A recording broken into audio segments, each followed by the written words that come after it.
All right, good afternoon, everyone. My name is David Brezinski. I am with Intel Security, also known as McAfee. I'm on the North America Professional Services team, and I am an enterprise security architect. Thanks for taking time out to come in here this afternoon and join us in this session. Today I'm going to talk about how you can leverage the NIST Cyber Security Framework and hopefully use it to your advantage. So we'll go ahead and get started here.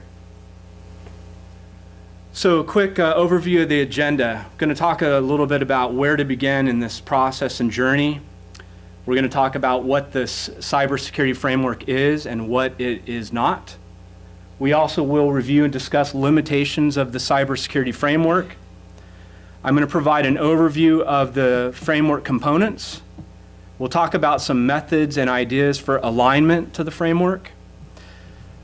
Outcomes and evolution as a direct result of going through this process. We'll provide an overview of some final points of consideration, and then we're going to dovetail into a use case example around user and management security awareness. I'm sure something that's near and dear to all of our hearts. So, in the cybersecurity world, or IT world for that matter, why do things seem so complicated? And I love this quote from the famous genius Albert Einstein. How can we take this and really put into practical action? So, where to begin? We have all these control standards, regulations, methodologies out there.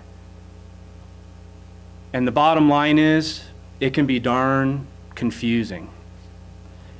At times it feels like we're playing whack-a-mole. I don't know if any of you remember that game, but you know, the first 30 seconds or so, it's fun. After that, it gets tedious, monotonous, and so on. You know, our arm gets tired, it gets a little frustrating. So I really see a lot of parallels in the way today we kind of go about our business. You know, a lot of reacting, responding to regulatory compliance concerns, you know, and again, it's oftentimes very piecemeal and highly reactive and not a good use of our time and resource. So how can we go about changing this? First, I'm going to talk about what the CSF is.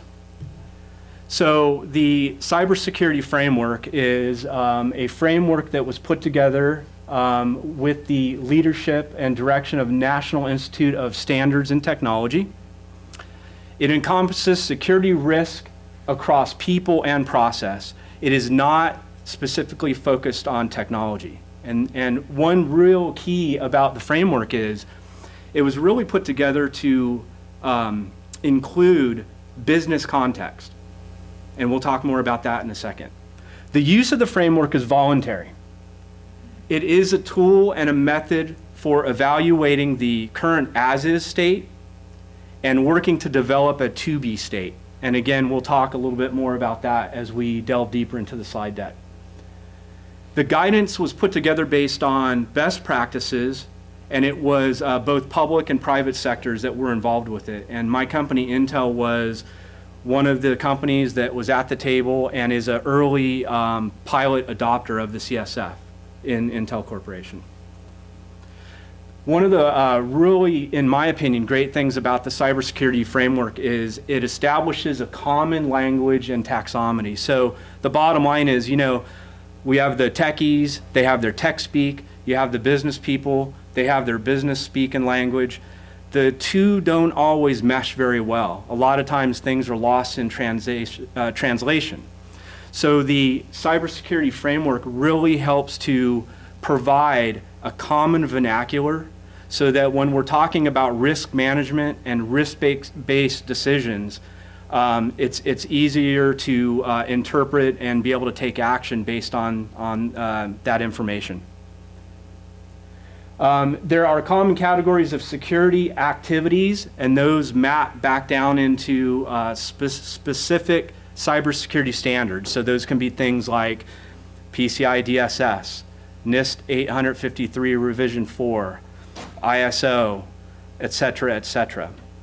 And then lastly, The CSF is a living document. So this is not a once and done. So right now we have version 4. It was released February 12, 2014. And in time, there will be new versions based on lessons learned from those who have participated in developing the CSF. What the CSF is not, it is not prescriptive. It is not an IT framework like COBIT. It is not a replacement for existing risk management methodologies. However, it can augment them as well as fill in a gap if none exist. It is not foolproof or a silver bullet. It's a little bit funny if you read the NIST CSF document. People actually post questions. Well, if I do this, will I be immune to being compromised? So the answer there is no. However, if you do go through and work through some of these things and you are able to make pragmatic improvements to your environment based on risk concerns, you will be in a better position overall, bottom line. It is not a one-size-fits-all approach. And then lastly, it is not a substitute for thoughtful review, evaluation, and pragmatism within your own organizational context. So what we have here is, it is, in my opinion, progress, not perfection. Some of the limitations of the CSF include lack of data privacy standards. So if you think about it, one of the issues there is there are many privacy laws. Each and every organization has different concerns. There's localized, state level, federal level, international level. So it's highly complicated and convoluted. It was something that the team that was involved with the development, the public and private sector teams involved with the development of CSF, they were unable to come to an agreement on it. So again, that is one of the limitations. Maybe in time that will change, but it is something to keep in mind as you work through this. The CSF does not include organizational unique threat concerns or motivations, nor can it account for your data and information assets. Again, those are really unique to each and every organization. It also doesn't account for regulatory, statutory, contractual, and/or legal obligations. Technical debt, I love that. I remember hearing that the first time about 5 years ago, and I latched onto it. So technical debt is, legacy applications, antiquated systems, old databases that can't be updated for some reason or a multitude of reasons. Technical debt can be created by, we like shiny new objects. We invest in new things. We focus our resources on that. And unfortunately, some things get neglected as a result. So again, that's what we call technical debt. And again, that's something that's unique to the organizational context. And then lastly, the CSF cannot account for the time frame and the resources that it would take to fully adopt the cybersecurity framework. Again, that's really dependent on an organization and what they have in terms of time and availability to take this on. And that's where I touch on, these limitations have to be addressed through reviewing the characteristics, attributes, and context of an enterprise or organization. So now we're gonna transition into an overview of the cybersecurity framework, and there's really 3 primary components. Component 1 is the profile, and that's really comprised of 2 views. There's the current view, as is, here's where we are, this is our baseline, and then there's the target to be. Here's where we want to go, here's what we want to be when we grow up. Number 2 are the implementation tiers 1 through 4. We'll talk a little bit more about that in a minute. And then you have the core, and the core is broken up into the functions, identify, protect, detect, respond, and recover. And then you have the categories, subcategories, and informative references. And as you can see, this is kind of your top level, and then you're working down and getting deeper and more granular as you go.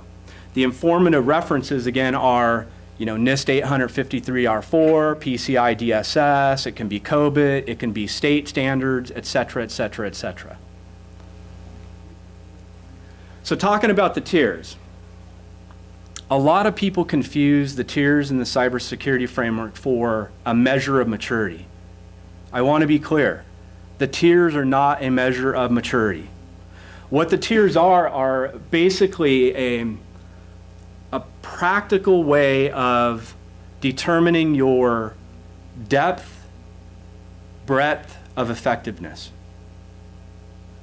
Not maturity, it's not measuring maturity, it's really the depth and breadth of effectiveness around risk management and cybersecurity concerns. So I'm not going to read all this stuff for you, but you can see tier 1 is partial. You know, you're doing things ad hoc, kind of off the cuff, highly reactive. Other than a few maybe security practitioners and the CISO, not many others may have any visibility to any risk management concerns.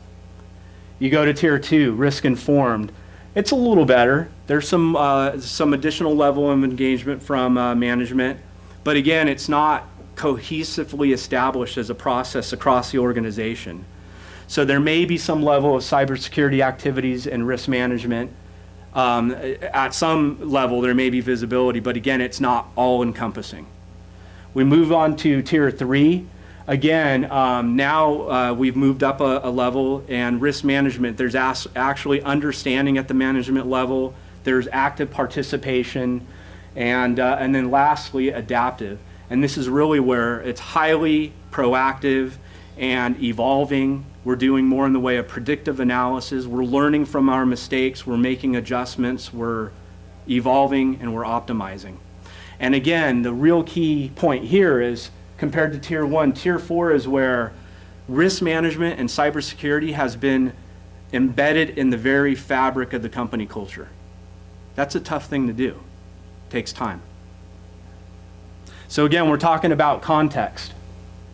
So I wanted to use the Intel. Intel, again, is piloting this, and they've made a lot of progress. And in fact, there's some white papers and some other things out there that you can pick up after the session here.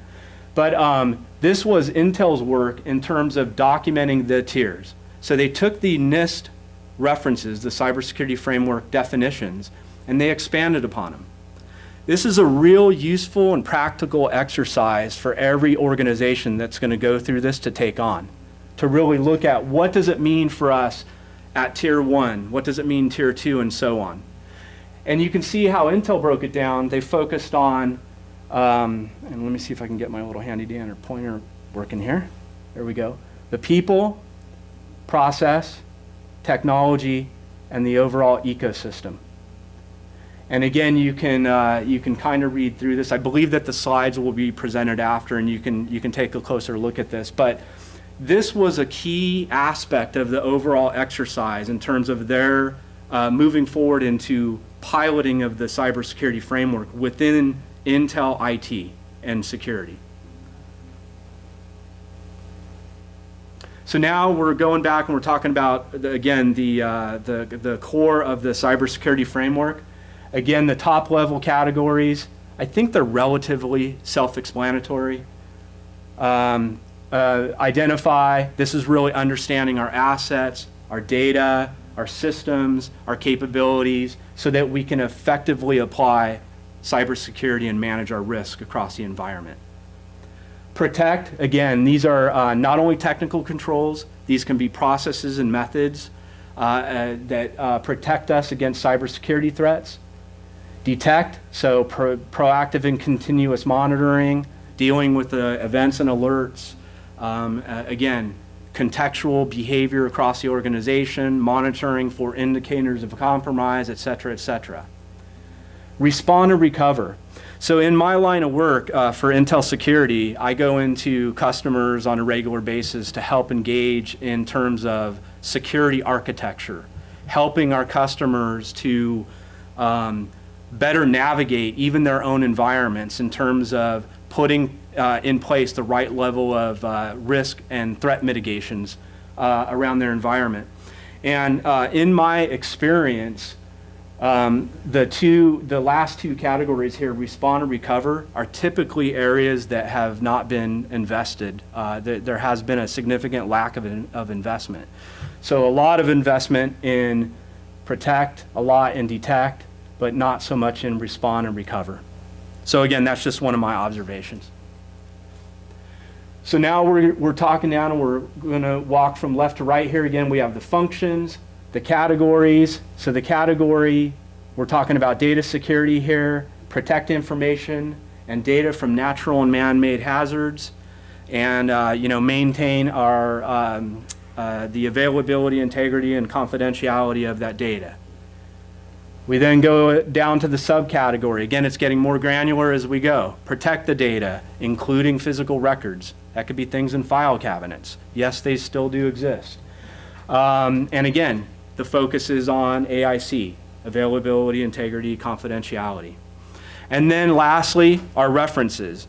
Again, these are the the control standards and regulatory standards and references out there. And these can really be, you can select these based on your own organizational requirements. If you work for the state, there may be things that you have to align to, or there are in fact things you have to align to. If you work in the private sector, there are certainly things that you will want to align to. So this can be one or more references that you will link to.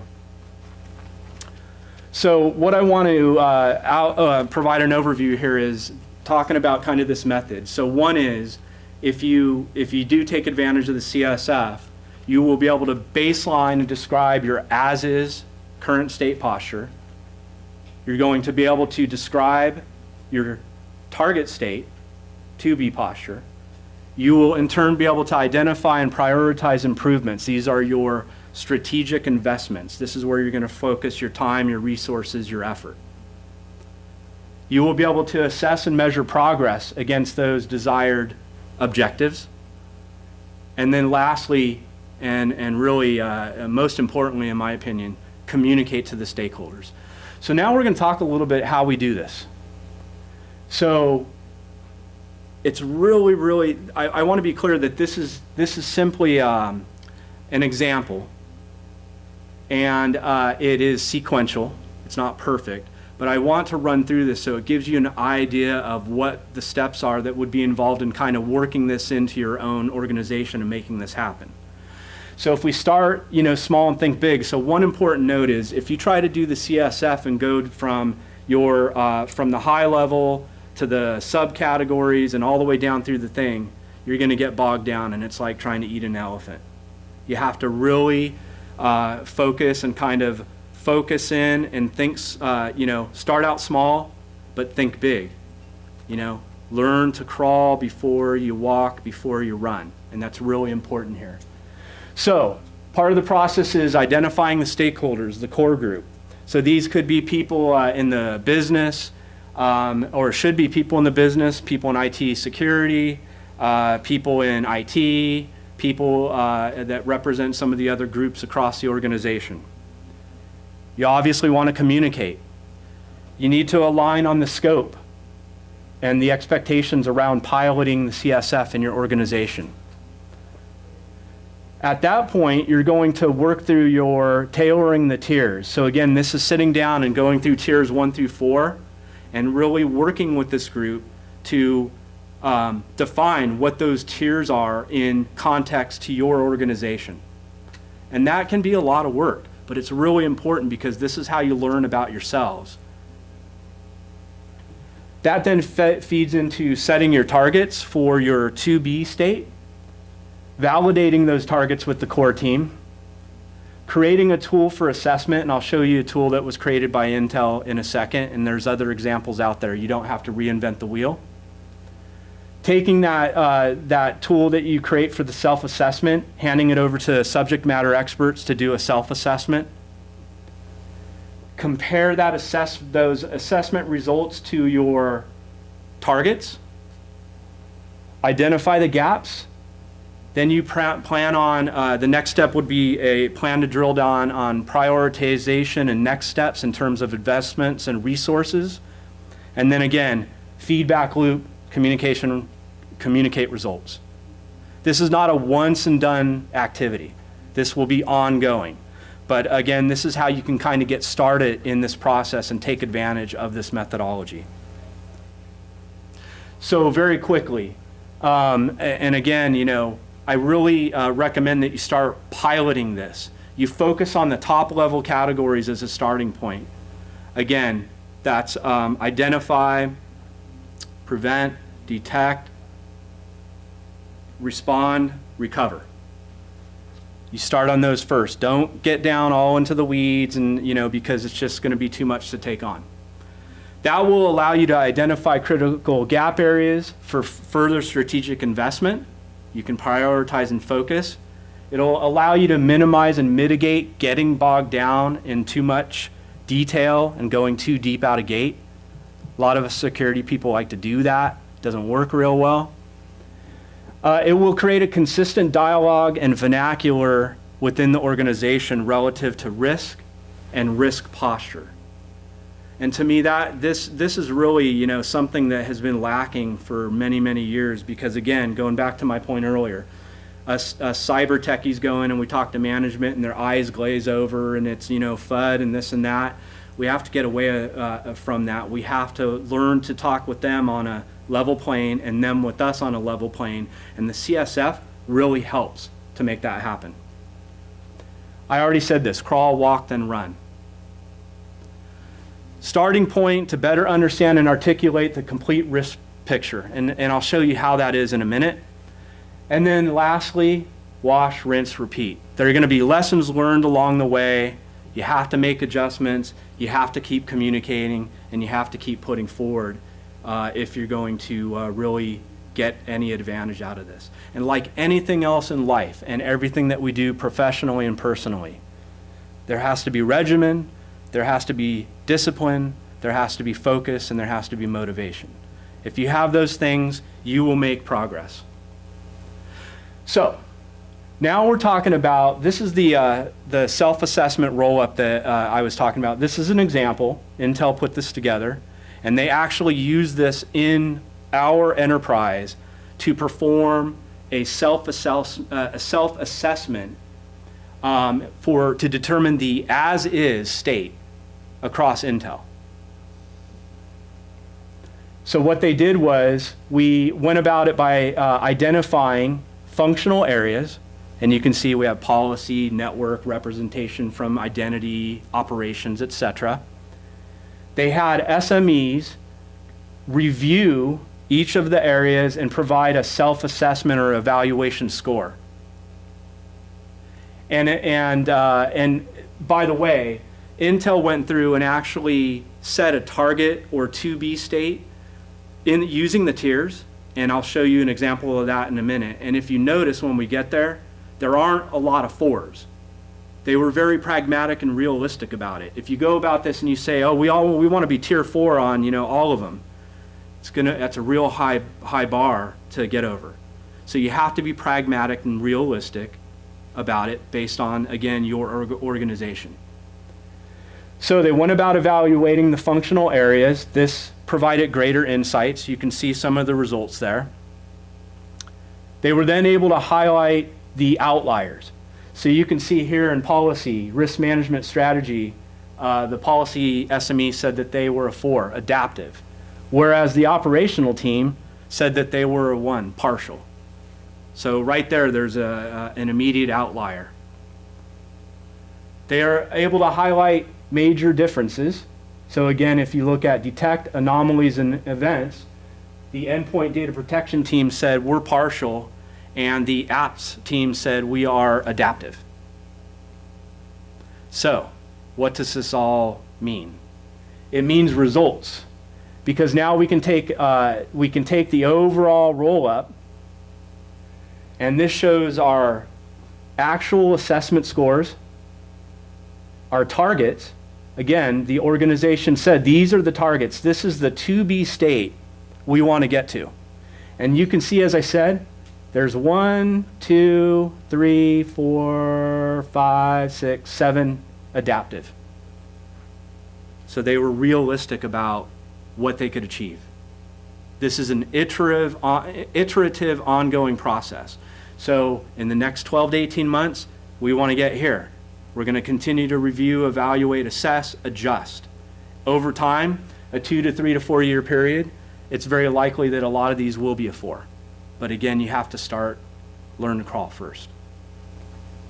So now we've identified the deltas based on this self-assessment. And you can see some things jump out. Risk management strategy, there's a -2 here, -1 here, -2 down here in recovery planning. So now we have some results that can show us where we're over. Maybe we've invested too much time, money, resources in a certain area, and we can readily see our gaps. And you can see we didn't get into the weeds here. We're still at a relatively high level. This now paints the risk landscape. These are the things that we can now communicate back to the stakeholders and say, these are our areas of opportunity, prioritization, emphasis, and focus. And then decisions can be made from there. So a couple final points of consideration. In my experience, in practical application of the CSF and working with many, many customers, kind of seeing this play out at Intel and other places, this will help to enable continuity and continuous improvement.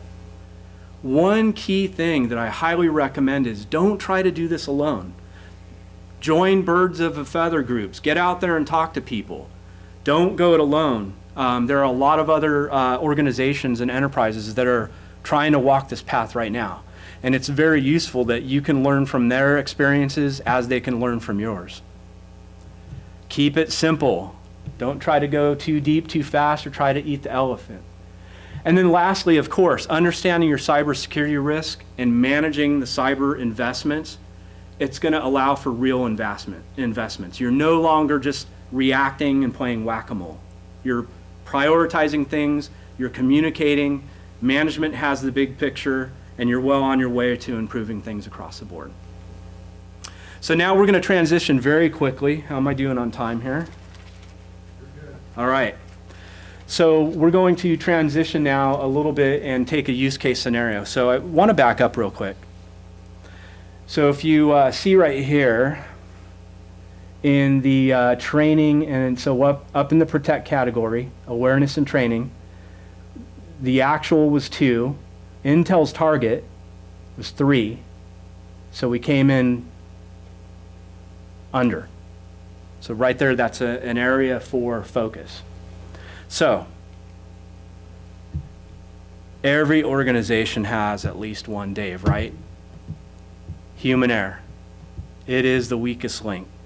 We can spend millions and millions and millions of dollars on security technology and what have you, and all it takes is one person to undo all of it. So the point there is that user training and awareness and keeping in front of them is really critical. There was something, and I'm not going to try to quote it, but there was something recently in the Verizon data breach report 2015, and it was a quote about investing in trading, and that really the human firewall. Doing that, you can create kind of a human firewall, your first layer of defense. And that, yeah, it takes time, and there's always going to be mistakes, and et cetera, but it really can help make a difference. So, taking the example here now, we know that we have a shortcoming in this area. We're focusing in on protect, awareness, and training. And in this case, you can see it breaks down into kind of 5 areas, but all users are informed and trained. Again, when you're talking to management, what's not to understand about that? It's easy, right? They're all informed and they're all trained on cybersecurity concerns. Then we have our technical references or our control references, and that's where, that's less interesting to most business leaders and managers, but it's highly interesting to us. So we then go in and we take that AT1. All users are informed and trained. And let's just say in this example, my enterprise has said we're going to leverage NIST 853 revision 4 as our control baseline. That's what we're going to measure ourselves against. So I just took a snippet out of 853. I'm not going to spend a lot of time talking about the control baselines in the 853, low, moderate, high, because that's a whole discussion in of itself. But right here, taking this example, we say, okay, AT security awareness and training, They both meet assurance requirements, and there are two that are called out here. Practical exercises around security awareness and security awareness around insider threat. So this, again, provides us some additional guidance and prescriptive details about what we need to do to address that specific gap. And, again, put forward resources, prioritize as to do that. So that is the end of my spiel. I do want to give, I believe we're going to hand this out or you'll have access to it. These are some of the references that I used in this deck. I'm sure some of you have probably, you're very familiar with CSF and 853 and things like that. But there's some references there. And then I do want to give credit to the Intel team. Again, they're piloting this actively today. We've made a lot of positive progress. We are evangelists of the cybersecurity framework. There's a lot of activity in this space, and we really do think that it's going to be, it is, and it's going to continue to be something that we leverage to help our customers and help ourselves to improve our overall security posture. And this is not a joke. I don't have the picture, but, and I don't know why my mom did this, but my first picture, I was in this white beret hat. It's true, but, and I tried to find it, and I asked my mom, and I said, why did you do that to me? But actually, it all worked out. So my contact info is here. I have cards up here as well, and I would like to open it up now to any questions that you might have.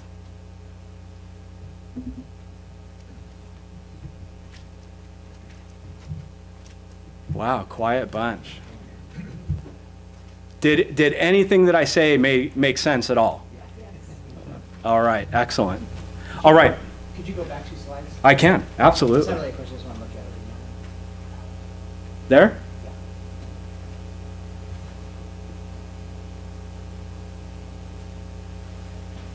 So on the Intel chart where you were doing the self-evaluations types, Mm-hmm. and it was at an organizational level, correct? Correct. Well, how did you get all of the divisions within the company to agree to organizational self-evaluation number? Yeah, it's a great question.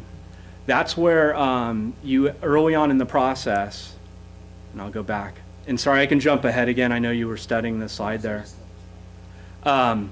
If I go way back, that's where that first step is an imperative, right? Governance. Yeah, it's getting out there and saying, this is what we need to do.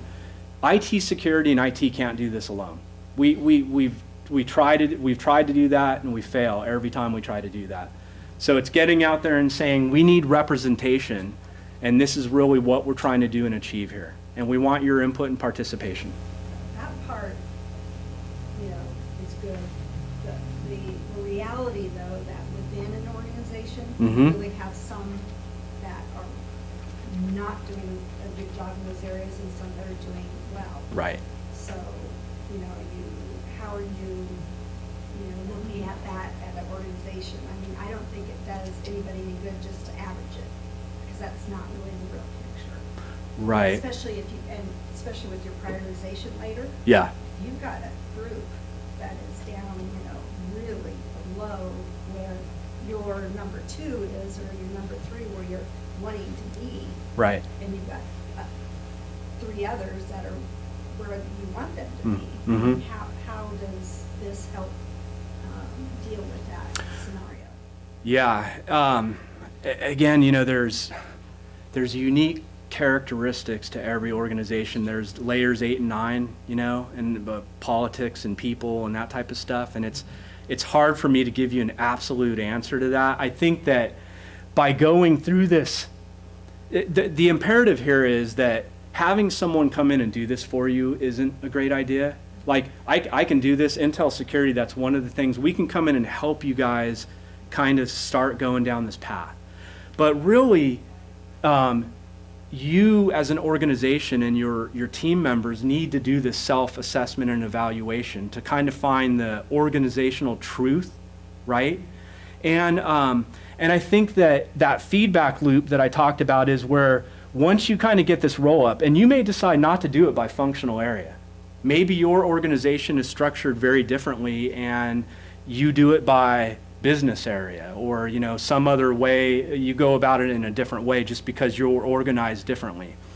But the bottom line is, I think that there will be a point in time where there's some level of validation and reconciliation where you bring these results back and you have a level set and you make sure that they're really reality based, that certain teams didn't inadvertently skew what they didn't misinterpret something, right?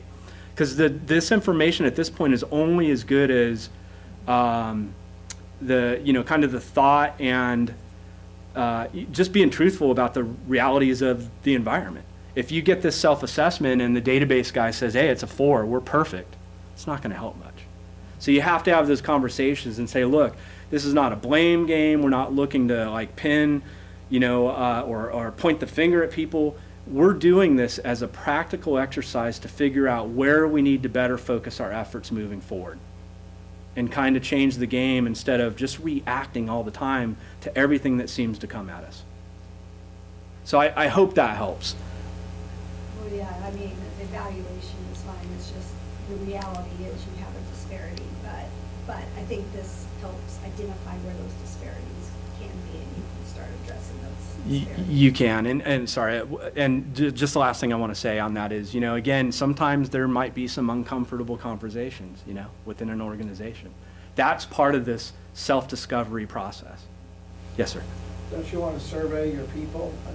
Basically create a survey and then survey them through that, and that will give you a more stabilized baseline of number of where you're at based on a survey principle.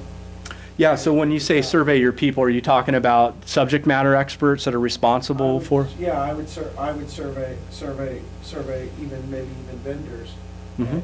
and determine from there, subject matter experts, vendors, and maybe your people, where that number really is. And and I would just anonymously survey, so you don't necessarily have to even put names or whatever to the actual number, the Mhm. points that you're making. Mhm. Just where do you think you are in Yeah. this situation? Yeah. And Yeah. give me a number based on your feeling of dealing with our company or whatever, and then from that data, I aggregate the survey information down, and that will give you a baseline for your enumeration. Mhm. And then you won't have so much fluctuation in the variant because you're getting it from outside sources as well as inside sources. So, Right. the reality is it's completely, it's based on a bias, it won't be as near as biased. Yeah, that sounds logical to me. That could prove very useful. And again, it really depends on the organization. But that's a great point. Any other questions, comments? Thank you so much for your time this afternoon. I really do appreciate it.